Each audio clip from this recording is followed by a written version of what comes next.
Tidak harus di Indonesia belum kelihatan, di Arab sudah, kalau gitu kita ikut puasa. Tidak. Bisa jadi beda. Memang yang paling sering itu rata-rata sama. Tapi kadang-kadang berbeda. Kalau berbeda, maka nanti sesuai daerah masing-masing. Secara teori para tim falak, kalau di negeri sebelah timur sudah kelihatan, insya Allah di negeri sebelah barat pasti kelihatan. Tapi kalau di negeri sebelah timur belum kelihatan, belum tentu di barat tidak kelihatan. Kadang-kadang di sebelah barat kelihatan. Kan matahari dari timur ke barat. Bisa jadi kalau di timur kelihatan, insya Allah di barat pasti kelihatan. Tapi kalau di timur belum kelihatan, kadang-kadang di barat sudah kelihatan. Maka nanti kembali kepada daerah masing-masing. Ngerti nih? Nggih. Nggih. Belum, karena apa? Harus sekian derajat, padahal sudah jelas kelihatan. Dan apa? Tapi harus sekian derajat dulu. Iya. Ini ada pertanyaan lagi Iya. Kalau nggak salah tahun kemarin gitu ya. Iya. Itu bilang sudah kelihatan belum, karena masih kurang dari 4 derajat. Harus tunggu lebih dari 4 derajat. Padahal sudah jelas kelihatan. Kalau mungkin di Mekah atau di Arab Saudi sudah langsung pasang. Itu tunggu. Masih rendah sekali, kurang dari 4 derajat. Nah, ini yang menjadi pertanyaan. Tadi Ustaz bilang sudah kelihatan bilang puasa Ramadan, tapi ini belum masuk 4 derajat. 4 derajat ini gimana jelasannya? Jadi antara tim falak seperti jadwal sholat itu kita lihat kan kadang-kadang beda, terbitan beda kadang. Kadang kalau mungkin kita pakai HP aplikasi Muslim Pro nanti adanya subuh jam 4.19, kemudian di Kemenak Magetan jam 4:22. Kita pakai pedoman yang mana? Termasuk menentukan hilal Ramadan, ru'yatul hilal. Sebagian tim falak mengatakan itu sudah kelihatan, sebagian mengatakan belum. Pedomannya apa? Kadang-kadang beda dalam menentuan. Itu dianggap kelihatan naik berapa derajat? 3 derajat atau 4 derajat. Terus kita pilih yang mana? Kalau mayoritas tim falak itu 4 seingat saya. 4. Karena sebenarnya kalau di bawah itu baru 2 derajat, kan zaman dulu nggak ada teropong. Menggunakan zaman Nabi ya sudah menggunakan mata kepala yang ada. Sebagian sampai sekarang ini ada daerah-daerah ulamanya itu masih berpegang teguh dengan contoh dari Nabi. Zaman Nabi pokoknya menggunakan mata yang ada, nggak menggunakan teropong, pokoknya cari tempat yang tinggi, melili gini, baru kelihatan. Jadi itu secara normalnya, seingat saya itu 4 atau 3 sekian. Tapi kalau di bawah 3 itu belum. Maka kita ikut yang mana? Ikut yang standar normal 3 ke atas. Kalau di bawah 3 itu belum. Walaupun sudah kelihatan pakai teropong, tapi untuk standar andekan nggak pakai teropong, pakai mata kepala biasa, itu belum kelihatan. Bisa, secara hisab.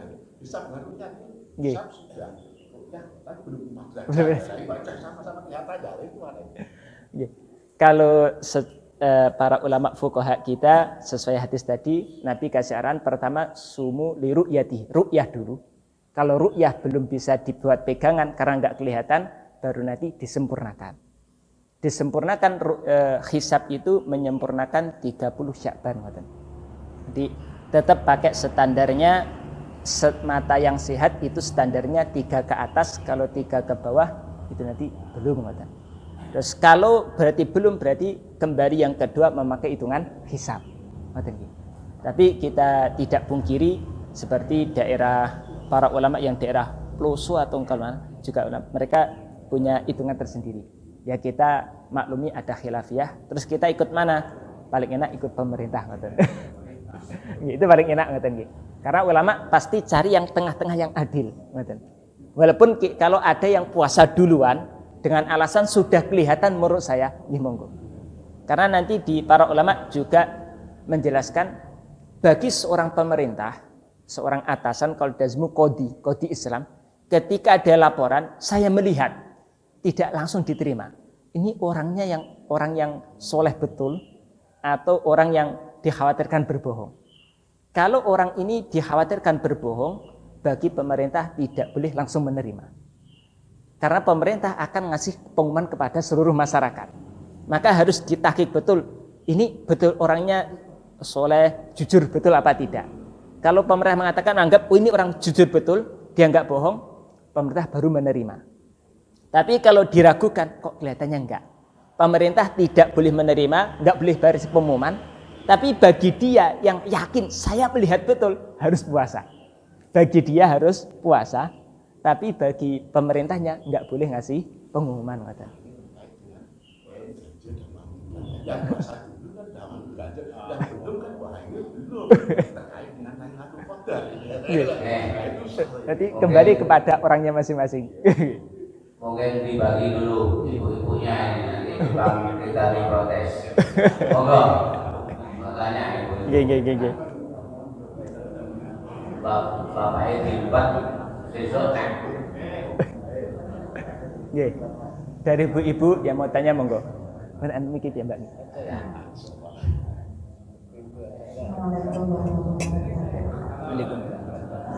Maaf, di luar Bapak Ibu bisa. Kalau tadi sudah dijelaskan tentang rukun puasa, mohon dijelaskan juga tentang rukun sholat dan rukun wudu, Ustaz. Demikian, Assalamualaikum warahmatullahi wabarakatuh. Rukun sholat dan rukun wudhu. Jadi memang ada jelas kalau sholat itu sangat-sangat penting. Ada hadis namanya hadis musi'us sholat. Jadi ada seorang sahabat datang ke Masjid Nabawi, sholat. Setelah sholat salam doa, dipanggil Nabi, Kang sini, sholli fa innaka lam tusolli. Sholat lagi, kamu sebenarnya belum sholat. Sholat yang kedua kali setelah salam dipanggil Nabi, sholli fa innaka lam tusolli. Ulangi lagi sholatnya, kamu belum sholat sebenarnya. Sampai 3 kali dipanggil lagi, sholli fa innaka lam tusolli. Ulangi sholatmu karena sebenarnya kamu belum sholat. Maka sahabat tadi mengatakan, ya Rasulullah, sudah mentok saya nggak bisa sholat yang lebih bagus daripada yang ada, tolong ajari saya. Maka Nabi mengajari. Maka tadi disebut dengan hadis musi'us sholah, hadis tentang sholatnya seorang sahabat yang dianggap tidak sah oleh Nabi. Sahnya sholat terkait dengan rukun-rukun. Ada rukun, ada sunnah. Kalau rukun tidak boleh dikorting walaupun 1, harus dikerjakan. Tapi kalau sunnah, andaikan tidak dikerjakan, sholatnya masih sah. Hanya saja pahalanya kalah dengan yang sunnahnya sempurna. Pahalanya kalah, nanti surganya juga berbeda. Rukun sholat yang pertama niat waktu takbiratul ihram. Yang pertama Allahu Akbar. Yang kedua berdiri bagi orang yang mampu. Kalau memang sakit nggak bisa berdiri, silahkan sambil duduk. Kalau duduk nggak mampu, bisa sambil berbaring. Berbaring nggak mampu, tidur terlentang. Selama masih ada akal, maka tetap wajib mengerjakan sholat. Kalau ada keluarganya sakit parah, tapi masih sehat, belum sampai tingkatan pikun, tetap harus kita pikirkan mengenai sholatnya. Kalau nanti meninggalkan sholat, ya dianggap meninggalkan perkara yang wajib berdosa. Kemudian membaca surat Al-Fatihah, yang wajib Al-Fatihah. Dilanjutkan ruku dengan tumak ninah. Kemudian iktidal tumak ninah. Tumak ninah seukuran membaca tasbihat, tidak terlalu cepat, tidak terlalu tartil. Subhanallah kalau itu terlalu cepat.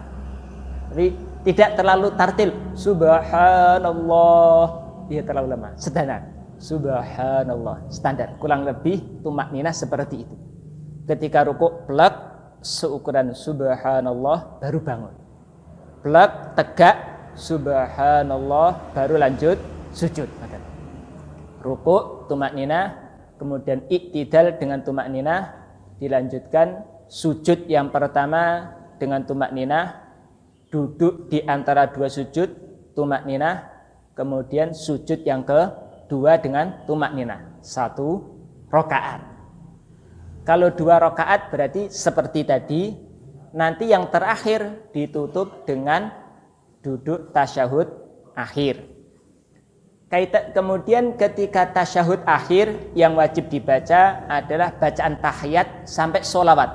At-tahiyyatul mubarakatus sholawatut tayyibatu lillah. Assalamu alayka ayyuhan nabiy wa rahmatullahi wa barakatuh. Assalamu alayna wa ala ibadillahi shalihin. Asyhadu an la ilaha illallah wa asyhadu anna Muhammadar Rasulullah. Allahumma shalli ala sayyidina Muhammad. Ini yang wajib sampai sini.